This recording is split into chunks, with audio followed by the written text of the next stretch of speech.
Good morning, everybody. Lewis here with Inner Sun. How are we all doing? Happy Black Friday! Oh, that holiday, right? Whatever. Anywho, have you folks ever come across the whole nutrition debate when it comes to carbs? Carbs are good, carbs are bad, they're the devil. Carbs are great, I love carbs. Now, being in this industry, in the fitness industry, I hear about this all the time. Lewis, are carbs good? Are they bad? I'm a one-on-one personal trainer. I've done group fitness classes, a yoga instructor. So I hear it all the time, and I've experimented with all of these different nutritional dogmas and philosophies.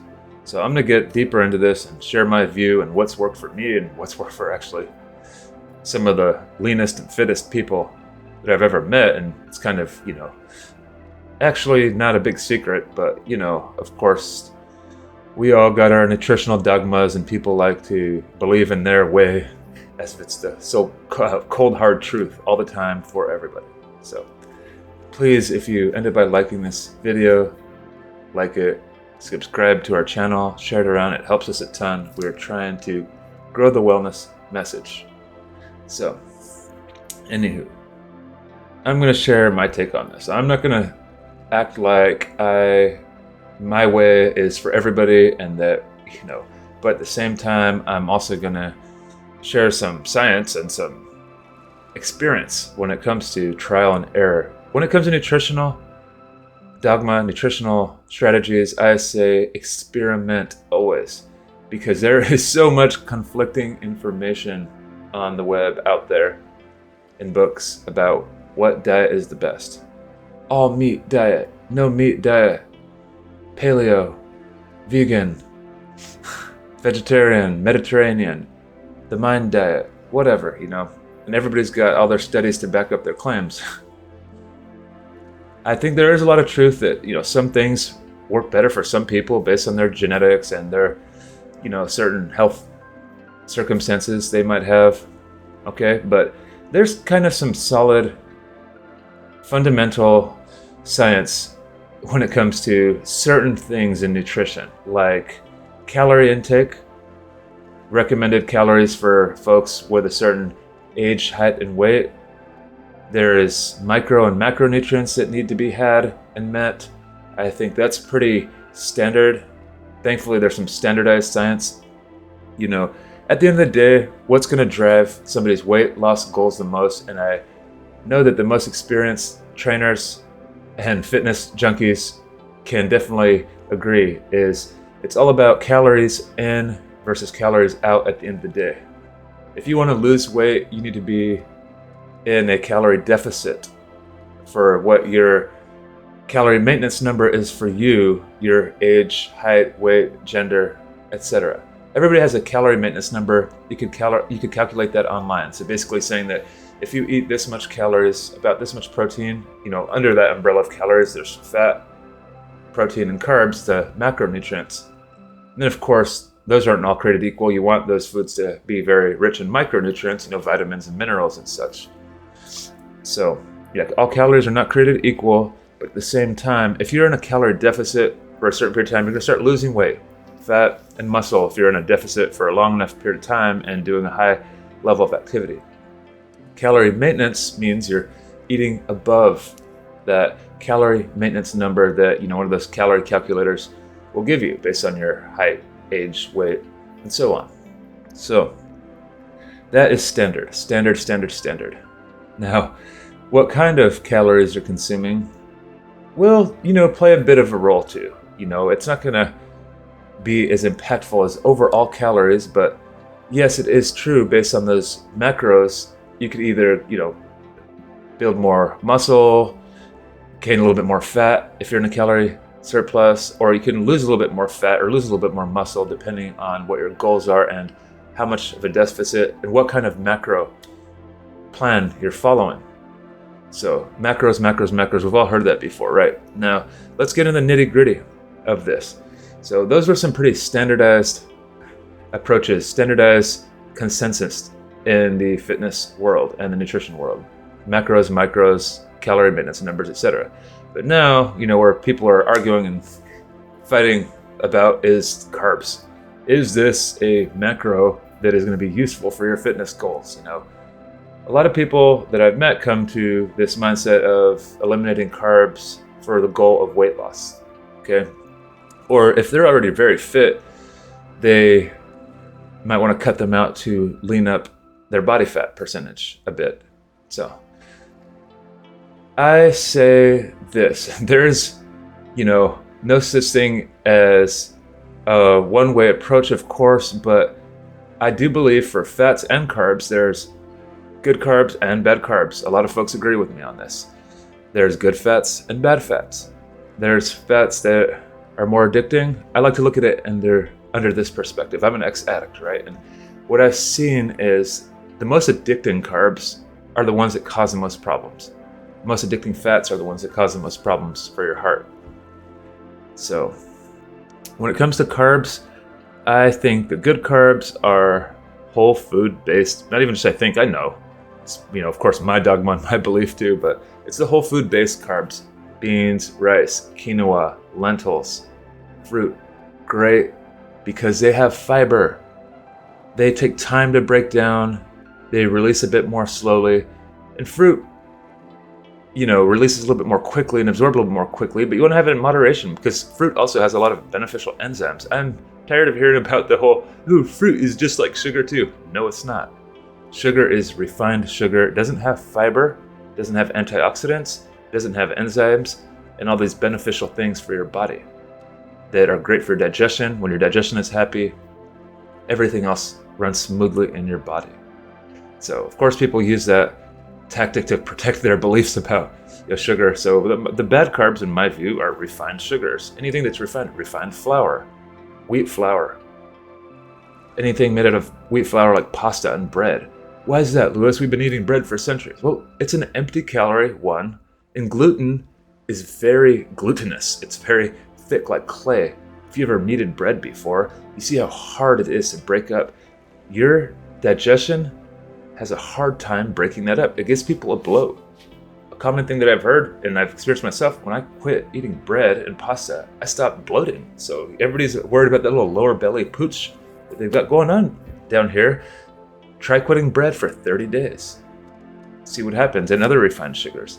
And the issue with these refined flours and sugars as well is they cause inflammation. Now, inflammation slows your body down in a lot of ways. It slows certain processes down. And a lot of folks are constantly inflamed in their gut and their digestive tract because of the foods that they eat.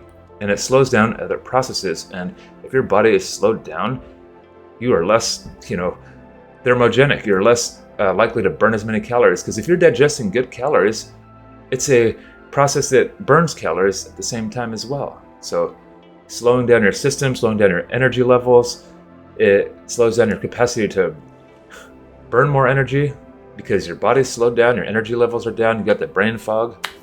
So yes, and the other big problem I see with refined carbs, flour, sugar, wheat, etc., is that it's addicting. You are never satisfied. It's addicting because they are calorie empty. They are not calorie or nutrient dense, rather. They're not full of vitamins, minerals, good fiber. They have a little bit of protein, but they don't have a good balanced macro ratio. Okay, so they're not adding a whole lot of values to your fitness goals. Like I said, once you start to dial it in a little bit more, specific macros will kind of affect your body composition a little bit. But you need carbs to have energy, and you also need protein to rebuild muscle. So a lot of folks I've seen get really high on the fact that they lose a little bit of weight when they first go keto. They first start to, ditch carbs or whatever. And that's understandable because, they are a lot of times high in the amount of carbs that they're already eating in the folks that I've met going through this, because they're addicting, like I said, and their macros are off, lower protein, lower healthy fats, way up in the carbs. So if you adjust the macros, more to like a 40, 30, 20, or whatever your macro ratio is, you're going to start losing a little bit of fat. But if you keep ditching carbs for a long period of time, your body will start to produce cortisol, stress hormone. And stress will make you want to eat more stuff that's not good for you. A lot of people have stress eating issues. I have in the past, so no judgment, right? If you ever look at what an athlete eats and somebody that's really fit, and they eat a lot of brown rice, they eat a lot of healthy carbs, quinoa, stuff like that, because it gives them energy to move, to build strength, to stay fit. But the bad carbs, that's a good fundamental point. Good carbs give you energy, long-lasting energy. Bad carbs slow down your energy levels. Nobody wants that, right? Nobody wants to be told that they have to give up their bread and their sugar and stuff like that, because it's addicting. If we really look at, and I'm, again, it's not about shame, I'm an ex-addict. If we look at them as addictions, then we can address them as such, and having that mindset about it can help us move past it. So what I always say is have distance. Go 30 days without these things, because the more that you get away from these foods, the less you start to crave them. But in the beginning, you're going to crave them because they're addicting. But give yourself time, and you're going to lose the craving for those bad carbs altogether. Carbs produce red blood cells, glucose, glycogen. They break down into glycogen, which saturates your muscles for at-use energy. You'll have more energy. You'll start to get a little bit tired. Some people have a little bit of initial energy after going keto, but it's short-lived. You want the healthy carbs, oatmeal, rice, beans, quinoa, lentils. Try it out. So many people support this, and I know it's super trendy to go keto right now, and ketosis is a very healthy state actually, but people, in my experience, are having kind of a backwards understanding of ketosis. The best way to experience ketosis, in my experience, is through fasting, intermittent fasting, through using your own fat as an energy source from time to time, not, long-term or whatever, depending on your goals, If you really have a lot of weight to lose in the beginning, I say this: practice fasting for a bit, practice intermittent fasting. You will burn through your body fat so fast. Do the 16-8 split, Don't eat for 16 hours a day, but eat from noon to 8 p.m. That's a very useful tip if weight loss is your goal. Don't just cut out carbs altogether. First, I say distance yourself from carbs if you're really addicted to them. Reduce them down to a bit. And if you get a craving, maybe eat a piece of fruit or something. And I'm not speaking for everybody. Maybe some folks, if they have some hardcore diabetes or diabetes in general, or if they have hardcore just sugar cravings, and maybe they need to ditch carbs for a little while. That might be a good idea. I'm not giving anybody advice. I'm saying maybe if I were in that case, that's something that I would do. Give it some distance and then come back a month or 2 months later and introduce the healthy carbs only. Get the bad stuff out of your cupboards. Get it out of your fridge. Treat it as an addiction. When I finally quit smoking cigarettes, it's because I cold turkeyed it. I got rid of it altogether. And, go for walks if you get stressed out, because I know we get stress cravings and we got to deal with that stress in a different way. Go for walks, write in a journal about how you feel, meditate. That stuff has helped me so much. We should treat this like an addiction. Let's wrap this up here. No, not all carbs are bad. There's great carbs. They're healthy for you. They give you energy. They will help you lean out and give you your fitness goals that you're looking for. I feel like there's a plateau that can be had, the skinny fat plateau, if you go keto for a long period of time.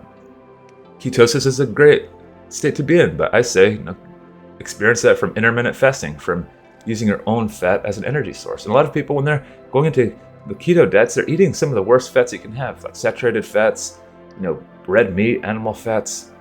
There's good fats and there are bad fats. Eat more plant-based fats, more nuts, avocado, things of that nature. Algae oil, a great DHA and EPA source. Stay away from those, saturated fats. They're going to clog your heart and clog your arteries over time. Heart disease is one of the worst. It is the worst killer in America, actually, today.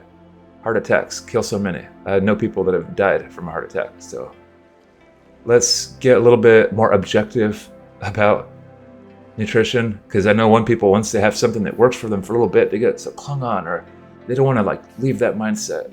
Be open-minded, because there's so much conflicting evidence about nutrition out there. Again, my name is Lewis. Peace. Thanks for being here with me. Have a great month. Happy holidays, folks. Please subscribe to this channel if you've enjoyed it. Thank you so much. Have a good one.